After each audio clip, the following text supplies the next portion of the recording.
Assalamualaikum warahmatullahi wabarakatuh. Ya, dari Perumda Air Minum Kota Makassar, saya Direktur Teknik Pak Asdar.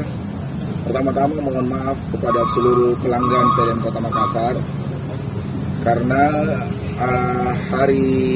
sejak kemarin ya, hari Senin tanggal 23 sampai pagi ini itu mengalami gangguan, utamanya dari tadi malam karena ada pipa kami diameter 200 itu yang berada di Ratulangi, Jalan Ratulangi depan lorong 1 itu kena proyek IPAL.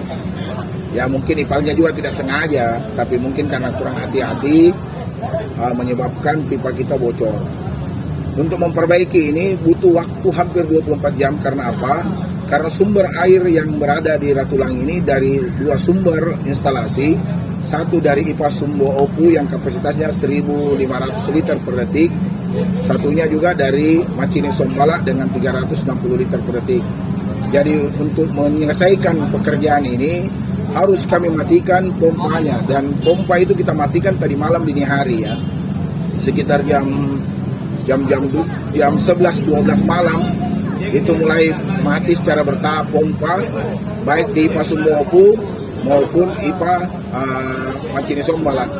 Alhamdulillah pagi ini sudah selesai dan mohon sekali lagi atas nama Perumda Air Minum Kota Makassar menyampaikan permohonan maaf kepada seluruh pelanggan akibat tidak nyamannya ini. Kami tidak mengumumkan terlebih dahulu karena ini kebocoran. Beda kalau pemeliharaan. Pemeliharaan kami buat jadwal kapan pekerjaan. Tapi kalau kebocoran kapan terjadi, kami harus melakukan action. Biasanya pelaksanaan itu sembari kami juga melakukan perbaikan dan pengumuman kepada masyarakat. Jadi sekali lagi terima kasih dukungannya dan sekali lagi mohon maaf atas ketidaknyamannya. Demikian, terima kasih. Assalamualaikum warahmatullahi wabarakatuh.